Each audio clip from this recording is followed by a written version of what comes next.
Hi guys, कैसे हैं आप सभी लोग। आई होप आप लोगों ने यूटेट की तैयारी शुरू कर दी होगी। और आज हमारे साथ हैं ठाकुर सर ने यूटेट 1 और यूटेट 2 यहाँ पे बहुत अच्छे मार्क्स से निकाला हुआ है। तो आज सर से हम जानेंगे कि किस तरह स्टूडेंट को यूटेट की तैयारी करनी चाहिए और आपके पास अभी कितना टाइम है और उस टाइम पीरियड में आप कितनी अच्छे तरीके से तैयारी कर सकते हो। तो इन सब सवालों पे आज हम बात करने वाले हैं। तो सबसे पहले ठाकुर सर, आपका बहुत बहुत स्वागत है। जानना चाहूँगा कि यहाँ पे बच्चों को किस तरह से यूटेट में इंग्लिश का पोर्शन स्टार्ट करना चाहिए ताकि वो मोटिवेट भी रहे और चीज़ें उनको थोड़ा सा आसान भी लगे। Yes sir. अच्छा ठीक है सर, जैसे कि thank you sir very much. जैसे कि सर ने बताया कि यूटेट में हमारा जो इंग्लिश है वो आपको सबको पता है कि 30 मार्क्स का आता है। 30 मार्क्स में से स्टूडेंट जैसे सीटेट की बात करते हैं तो उसमें तो 15 नंबर का हमारा ग्रामर आता है और 15 नंबर के हमारे पैसेज आते हैं और उस पैसेज में भी ग्रामर आता है।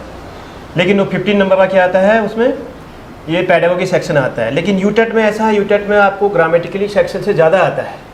यानी कि आप पेडागोगी का हार्डली आपको मिलेंगे तो 5 या 6 मार्क्स के मिलेंगे पेडागोगी से।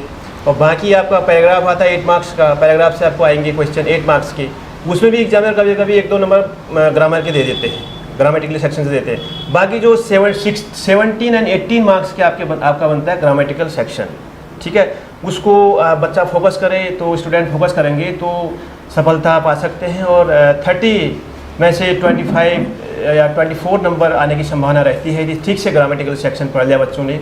तो ऐसा मेरा मानना है। जैसे कि हम कोर्स देखते हुए आ रहे हैं कि जो कि पेडागोगी सेक्शन से एक बात करते हैं तो पेडागोगी सेक्शन में आपके मोस्टली कुछ क्वेश्चन ही आते हैं, 6 क्वेश्चन आते तो उठा के देते हैं, 20-20 से ही देते हैं। जैसे बाइलिंगुअल मेथड किसने ऑपरेट किया है या फिर कोई डायरेक्ट मेथड किसने ऑपरेट किया है, ऐसे क्वेश्चन देते हैं वहाँ पर वो। और जैसे नीट थ्योरी किसकी है ना, इस प्रकार देंगे। सब ज़्यादा फोकस मेरा मानना है कि जो यूटेट की स्टूडेंट अभी तैयारी कर रहे हैं, हमारे पास समय भी कम है। 31 सितंबर को हमारा ये हेल्ड है एग्ज़ाम, तो हमें ग्रामेटिकली सेक्शन फोकस करना चाहिए। इवन मैं ये भी कहता हूँ पेडागोगी सेक्शन में हमारा जो हम पेडागोगी सेक्शन पढ़ते हैं उससे भी वो कवर हो जाता है।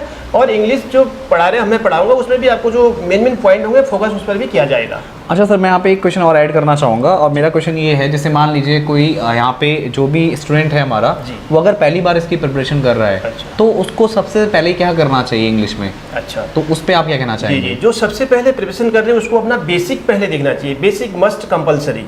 बेसिक आपको एक ऐसी चीज़ है, बेसिक आपको चाहे आप कोई भी एग्जाम दें वो बेसिक से ही उठेंगे आप। तो बेसिक ही क्वेश्चन आते हैं, ज़्यादा फास्ट नहीं आता। तो बेसिक मजबूत हो जाता है तो बच्चों का ग्रामेटिकल सेक्शन में उनको फोकस करना चाहिए। और जो उनका पेडागोगी सेक्शन है वो ऑलरेडी कवर हो रहा है पेडागोगी में। यूटेट की बात कर रहे हैं हमें भी, सीटेट में ऐसा नहीं है। सीटेट में तो पेडागोगी पढ़नी पड़ती है। अब सर एक चीज़ यहाँ पे मैं आपसे और पूछना चाहूँगा, जैसे मान लीजिए किसी स्टूडेंट का इंग्लिश के साथ एक जो एक्सपीरियंस है वो अच्छा नहीं है, तो अब उनको लगता है कि नहीं उनसे इंग्लिश हो ही नहीं पाएगी। उनको ऐसा लगता है कि नहीं, हम कितना भी मेहनत कर लें, कितने भी क्वेश्चंस कर लें, हम गलती वहाँ कर ही देंगे। तो अगर उनको आपको गाइड करना हुआ तो उसमें आप क्या कहना चाहेंगे? जी, मेरा कहना तो यही है कि अगर हम बीएड कर लिया, हम यूटेट की तैयारी कर रहे हैं तो हमारा इंग्लिश सब्जेक्ट ऑलरेडी होता है और हमें उस पर क्या है नॉलेज तो होता है हमें, पर उसको हम एक्सप्रेस नहीं कर पाते हैं। वही एग्जामिनर वहाँ देते हैं, उसको एक्सप्रेस करने के लिए हमारे पास टैक्टिसें होती हैं। तो आपको मेन फोकस पॉइंट बता दिए जाएंगे, जो कि जैसे कि हम कोई भी सेक्शन को लेते हैं उसका मेन पॉइंट जब बच्चे को आ जाता है तो वो दिमाग में उसी को रख करके वो वहाँ सिलेक्शन सही कर सकता है, टेस्ट को मार्क्स सही कर सकते हैं, गोला सही भर सकते हैं। मतलब ये है कि बच्चों को मतलब जो भी यहाँ पे लोग तैयारी कर रहे हैं उनको ये हम बता दें कि आपको यही पॉइंट पे फोकस करना है, यहीं से क्वेश्चन ज़्यादा बनते हैं, तो मतलब वो मिसगाइड नहीं होगा। मिसगाइड नहीं होंगे। हाँ। अच्छा, एक और चीज़ सर, अगर यहाँ पे अगर आप कोई बुक के बारे में बताना चाहें कि जिससे उनको किसी मतलब बुक में वो सारी चीज़ें मिल जाएंगी जो यूटेट की है, तो उसके बारे में आप कुछ कहना चाहेंगे? बुक्स तो ऑलरेडी आती रहती हैं मार्केट्स में। कई बुक एरिहन पब्लिकेशन भी हैं और कई पब्लिकेशनें हैं। तो हम इंग्लिश की बात करते हैं तो ग्रामेटिकली सेक्शन में तो आप हाई स्कूल इंटरमीडिएट से जो ग्रामर पढ़ते हुए आ रहे हैं वही आती, थोड़ा सा उसके अंदर से दे देते हैं, ऊपर नीचे कर देते हैं उसको। ऐसा तो बुक्स के लिए तो हम कोई डिसाइड नहीं कर सकते ग्रामेटिकली सेक्शन में, क्योंकि आपके पास ऑलरेडी वो रहता है ये चीज़ें। तो SST हो गया और मैथ्स हो गई तो उसमें होता है। अब जैसे सर एक क्वेश्चन और है, जैसे मान लीजिए अब कम टाइम है, उनको सब्जेक्ट भी ज़्यादा है, सारी चीज़ें कवर करते हुए चलनी है, तो इंग्लिश को आप अगर सजेस्ट करना चाहें, जो अगर नए स्टूडेंट हैं अगर उनको पढ़ना है तो कोई पर्टिकुलर टाइम देना पड़ेगा या किस तरह से उनको पढ़ना चाहिए, इसके बारे में आप क्या कहेंगे? क्योंकि सब्जेक्ट भी बहुत सारे हैं, सभी को लेके चलना है, सभी को लेके चलना है। तो इंग्लिश में वो किस तरह से मतलब ऐसे टाइम को मैनेज कर सकते हैं?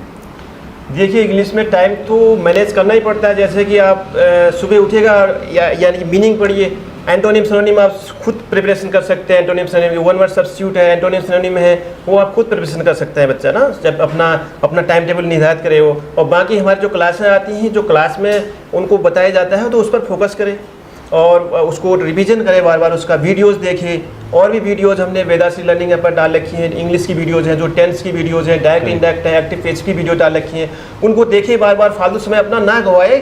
फालतू समय जब मिलता है तो वीडियो लेके बैठ जाए, तो उससे उनकी इंग्लिश इंप्रूवमेंट हो सकती है सर। अब जैसे सर यहाँ पे आपने कहा ना कि चलो ठीक है, फालतू समय वो मतलब ना कहीं यूज़ करें, तो यहाँ पे कई लोग ऐसे भी हैं जो अभी जॉब पर हैं जी जी जी, और जॉब के साथ उनको प्रिपरेशन करनी हो, तो वो अपने टाइम को कैसे यूटिलाइज करें?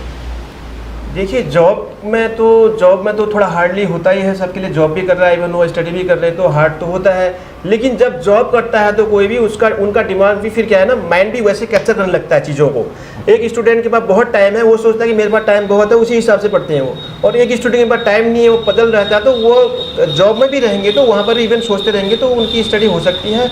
और बाकी तो क्लास लेनी पड़ती है और लेनी पड़ेगी उनको, चाहे इंग्लिश की है, चाहे मैथ की है, कोई भी क्लासें हैं तो क्लास तो अटेंड करना ही पड़ेगा।